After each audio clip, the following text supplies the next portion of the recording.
दोस्तों, नमस्कार। हमने पिछले पार्ट में financial statement of non profit organisation की जो थ्योरी के बारे में जो चर्चा की थी, जिसमें कि हमने रिसीव्ड एंड पेमेंट अकाउंट का फॉर्मेट समझा था। अब उस फॉर्मेट के बेस पर हमें एग्ज़ाम में जो क्वेश्चन आते हैं वो किस तरीके के क्वेश्चन आएंगे और उनको हम किस प्रकार से सॉल्व करेंगे, वो चीज़ हम अब यहाँ पर समझें।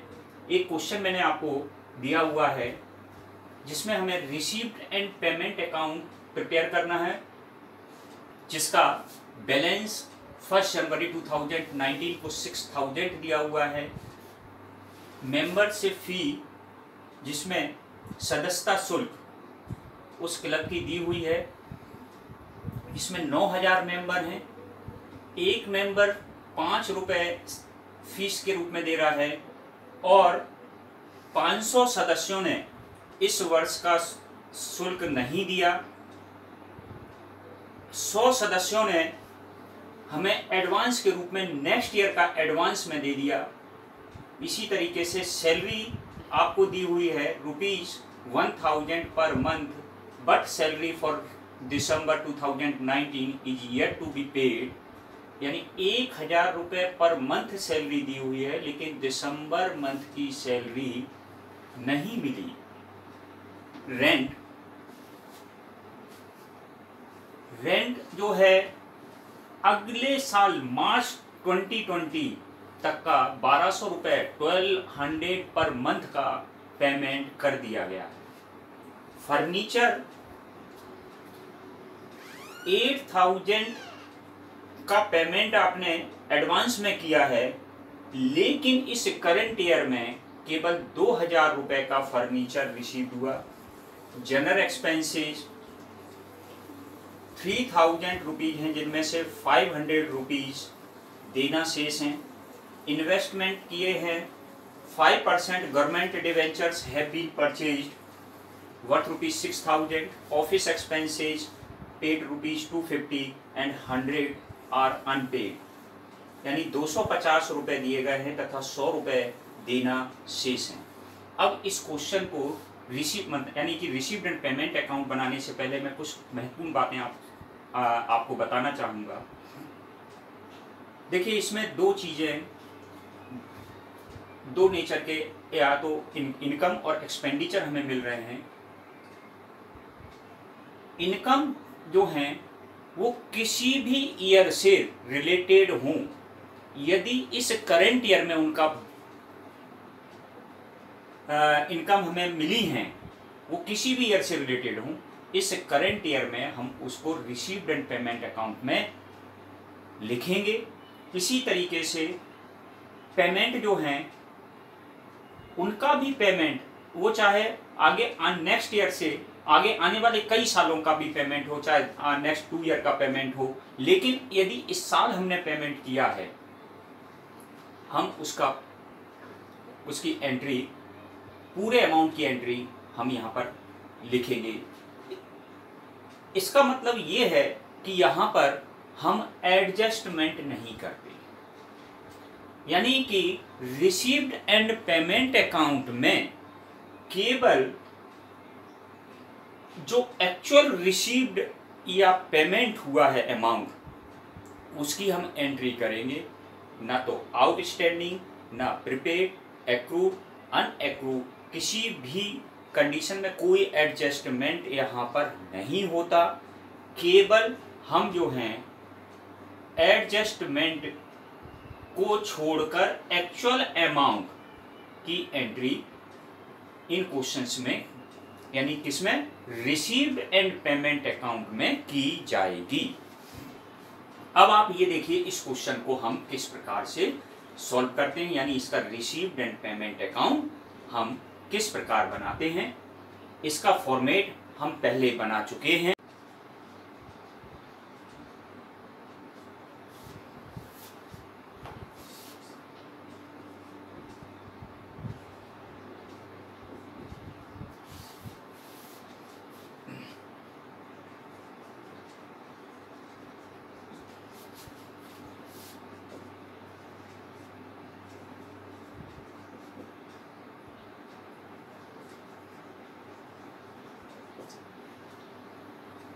अब आप ये देखिए इसका रिसीव्ड एंड पेमेंट अकाउंट जो हम बना रहे हैं, तो सबसे पहले हम इसकी रिसीव्स यानी उस क्लब की हम पहले रिसिप्ट साइट तैयार करें।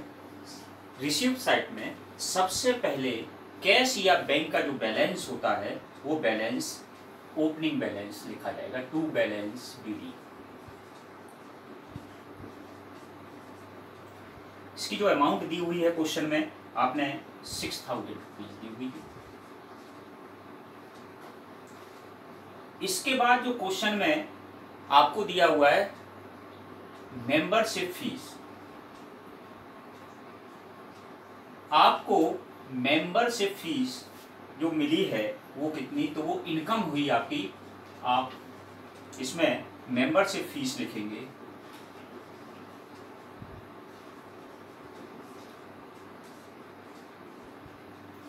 अब आप ये देखिए मेंबरशिप फीस जो आपको किस तरीके से लिखना है, इस चीज को आपको समझिए।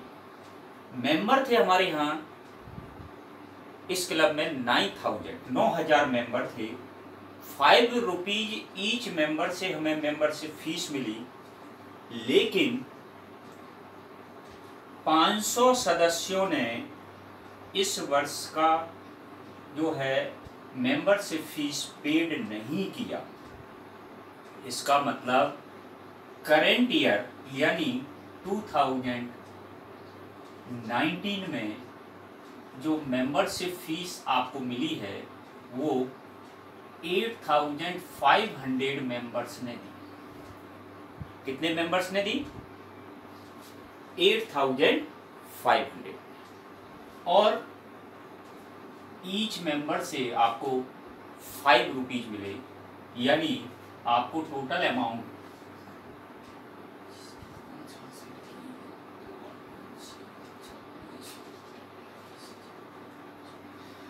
42,500 रुपीज आपको मेंबर्स ने इस करंट ईयर की, जिस ईयर का हम रिसीव्ड एंड पेमेंट अकाउंट बना रहे हैं, उन्होंने दिया।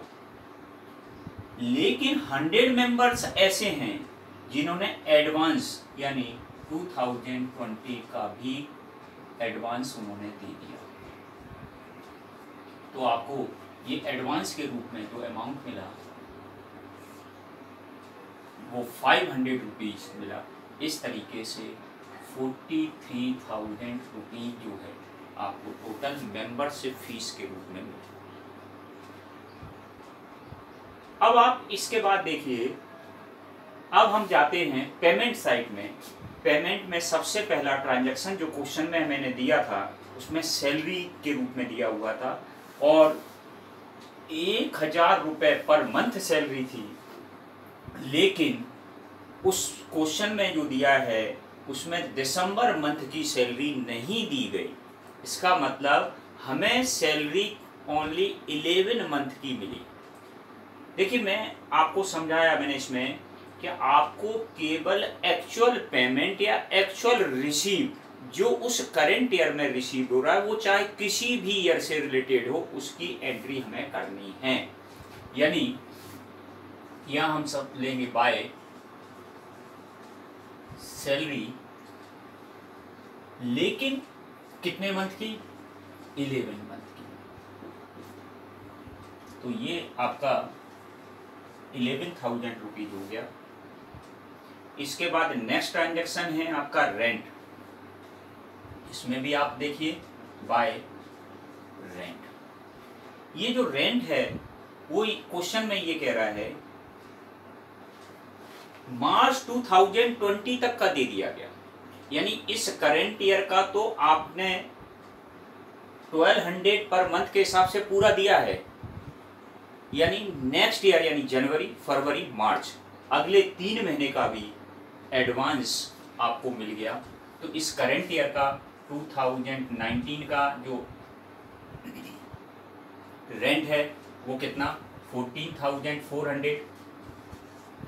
2020 का 3 मंथ का कितना?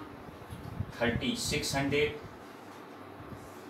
इस तरीके से टोटल अमाउंट आपका 18,000 रुपीज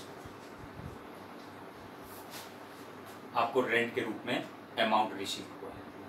सॉरी पेमेंट किया है आपने। इसके बाद नेक्स्ट पेमेंट हुआ है आपका क्वेश्चन में फर्नीचर। अब आप ये देखिए फर्नीचर, यहाँ मैंने थ्योरी जब मैंने इसको क्लियर किया था तो उसमें ये समझाया था, यहाँ पर हम एक जो एक्सपेंडिचर हैं वो रेवेन्यू नेचर हो या कैपिटल नेचर, इसमें हम इस चीज़ का बिल्कुल ध्यान नहीं रखेंगे। यहाँ चाहे वो कैपिटल नेचर हो या रेवेन्यू नेचर हो, उसकी एंट्री हम यहाँ करेंगे, क्योंकि फर्नीचर अगर हम देखें तो कैपिटल नेचर का एक्सपेंडिचर है, इसकी एंट्री आपको यहाँ पर करनी है बाय फर्नीचर।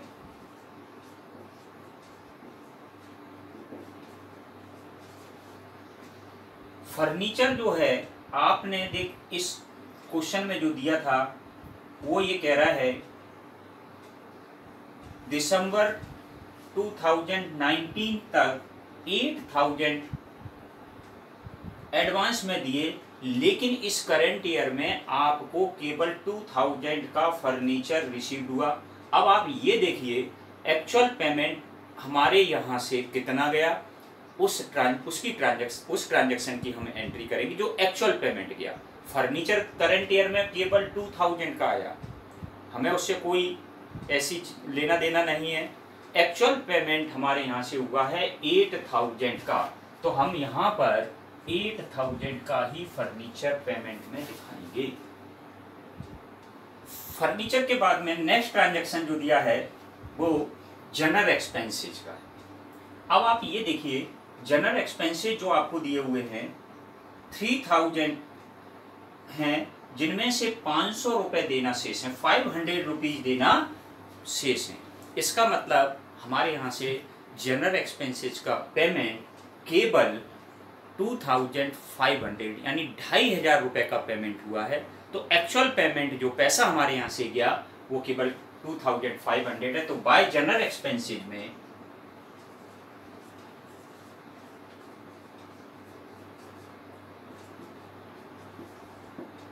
$2500 अमाउंट लिखा जाएगा। नेक्स्ट ट्रांजैक्शन इन्वेस्टमेंट के रूप में आपको दिया हुआ है 5% गवर्नमेंट डिवेंचर में इन्वेस्टमेंट किया आपने।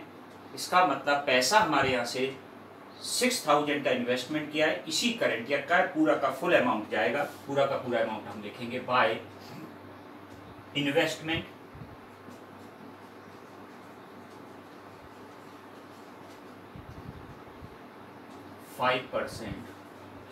गवर्नमेंट डिवेंचर अमाउंट दी हुई थी इसमें 6000। नेक्स्ट आपको दिया हुआ है next transaction office expenses paid ₹250 and ₹100 are unpaid. Means 250 का पेमेंट हो चुका है, 100 रुपये और देना शेष है यानी आउटस्टैंडिंग है, लेकिन पेमेंट एक्चुअल हमारे यहाँ से 250 है। हम इसमें कोई एडजस्टमेंट नहीं करते, तो बाय ऑफिस एक्सपेंसेस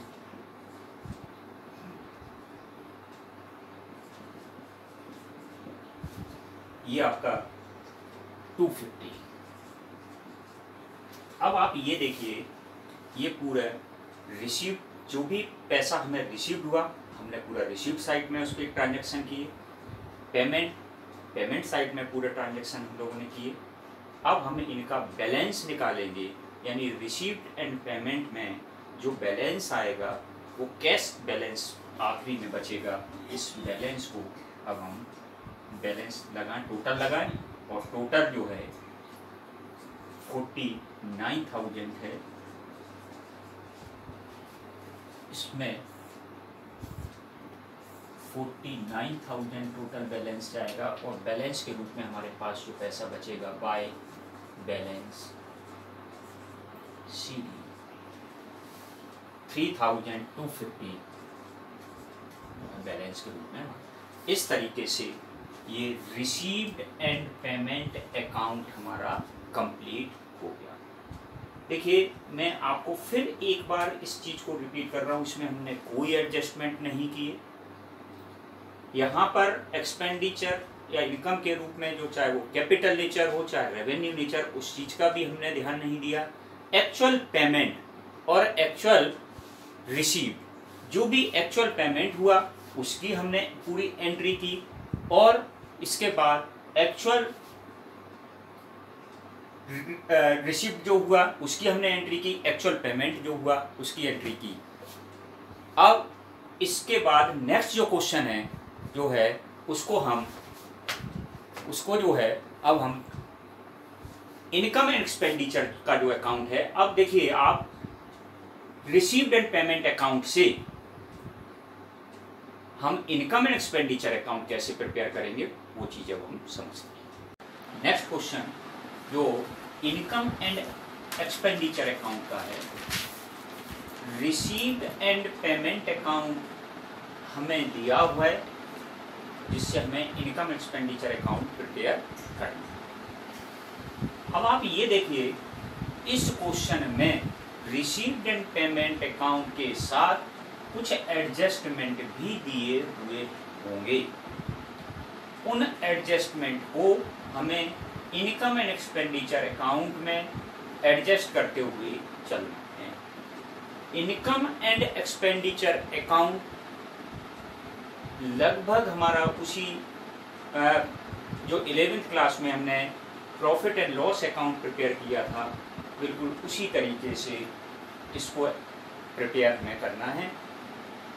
यहाँ पर हमें इस चीज को याद रखना है कि कैपिटल नेचर के एक्सपेंडिचर या इनकम जो हैं वो इसमें एडजस्ट नहीं होंगे, इसमें नहीं लिखे जाएंगे। वो नेचर के ट्रांजैक्शन जितने भी हैं वो ट्रांजैक्शन पूरे के पूरे बैलेंस शीट में जाएंगे। यहाँ केवल हमें रेवेन्यू नेचर के ट्रांजैक्शन ले जाएंगे, यानी कि केवल जो करेंट ईयर के ट्रांजैक्शन हैं वो चाहे इनकम से रिलेटेड हो या एक्सपेंडिचर से रिलेटेड हो, उनको हम इस इनकम एक्सपेंडिचर अकाउंट में शो करें। तो सबसे पहले अब हम इसका एक्सपेंडिचर साइड अगर हम लेते हैं तो देखिए क्वेश्चन में सबसे पहले हमने जो ट्रांजैक्शन दिया हुआ है जनरल एक्सपेंसेस, फिर नेक्स्ट है wages and salary, furniture, rent and tax, newspapers, cash balance. इसमें आप ये देखिए जो नीचे एक बार हम एडजस्टमेंट जो नीचे अदर इन्फॉर्मेशन दी हुई है उसमें जो एडजस्टमेंट दिए उनको हम एक बार थोड़ा सा पढ़ लें। एनुअल सब्सक्रिप्शन ₹50 आर आउटस्टैंडिंग, यानी एनुअल सब्सक्रिप्शन जो हैं वो आउटस्टैंडिंग हैं। General expenses ₹10 and the salary of secretary of the club ₹35 are outstanding, यानी जनरल एक्सपेंसेस भी आउटस्टैंडिंग है, देना शेष हैं, और सेक्रेटरी की सैलरी जो है वो भी आउटस्टैंडिंग है यानी देना शेष है। Depreciation on furniture is to be written off ₹25। Furniture पर जो डेप्रिसिएशन चार्ज करना है, तो ये इस तरीके से इस क्वेश्चन में 3 एडजस्टमेंट आपको दिए हुए हैं, तो उस जिससे रिलेटेड ये ट्रांजैक्शन ये एडजस्टमेंट हैं उस ट्रांजैक्शन में हम इनको एडजस्ट करेंगे। तो सबसे पहले to general expenses. General expenses question में आपको दिया हुआ है 108 रुपए दिया हुआ है, लेकिन अदर इंफॉर्मेशन में आपको आउटस्टैंडिंग जनरल एक्सपेंसेस दिए हुए हैं, तो ये ऐड होंगे, इसमें प्लस करेंगे हम इसमें आउटस्टैंडिंग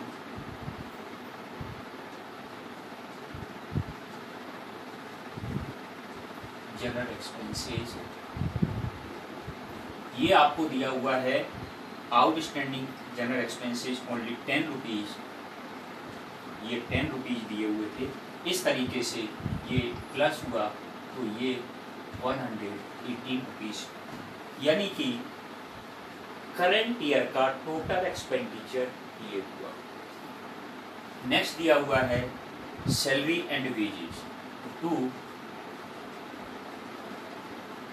सैलरी एंड वेजेस आपको दी हुई है इस क्वेश्चन में 110। लेकिन सैलरी से रिलेटेड एक ट्रांजैक्शन है, आउटस्टैंडिंग सैलरी दी हुई है प्लस आउटस्टैंडिंग सैलरी 35 रुपीज है, सेक्रेटरी की जो सैलरी दी हुई थी, यानी 145 रुपीज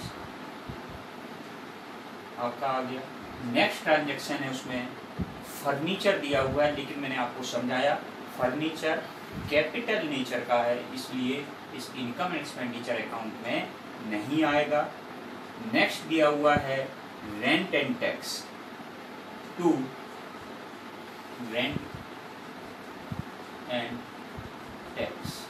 रेंट एंड टैक्स आपको दिया है 112। नेक्स्ट दिया हुआ है newspapers, to newspapers.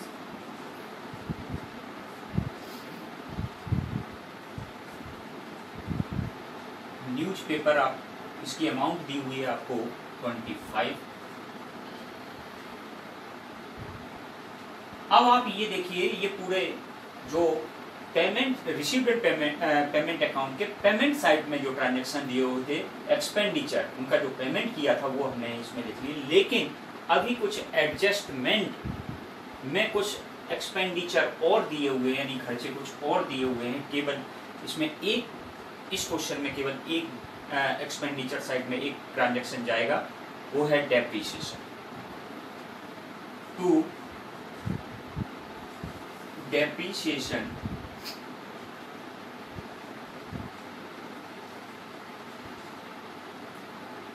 On furniture. ये आपको कैलकुलेट करके दिया हुआ है इसने 25। इस तरीके से पूरा आपका एक्सपेंडिचर साइड कंप्लीट हो गया। अब आप आ जाइए इनकम साइड। अब इनकम साइड में आप देखिए कि मेंबर से हमें सब्सक्रिप्शन मिला होगा, तो बाय एनुअल सब्सक्रिप्शन आपको दिया हुआ है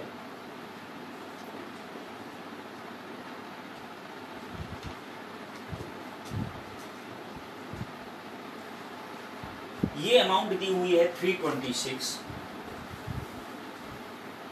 लेकिन इसके बारे में एक एडजस्टमेंट दिया हुआ है, annual subscription ₹50 are outstanding, plus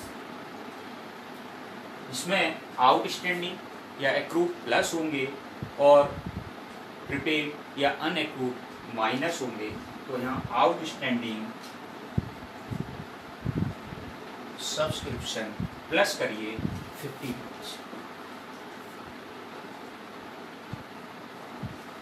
376 का टोटल आएगा। नेक्स्ट ट्रांजैक्शन है, इसमें एंट्रेंस फीस, ये भी आपकी इनकम है।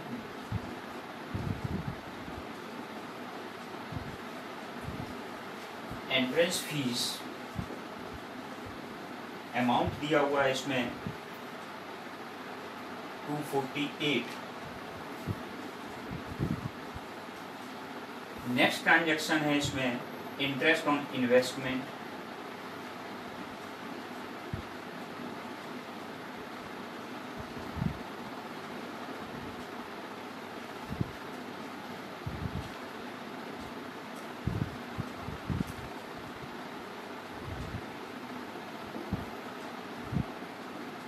इसका अमाउंट दिया हुआ है आपको 38। और नेक्स्ट सैलरी रिसीप्ट्स दी हुई हैं,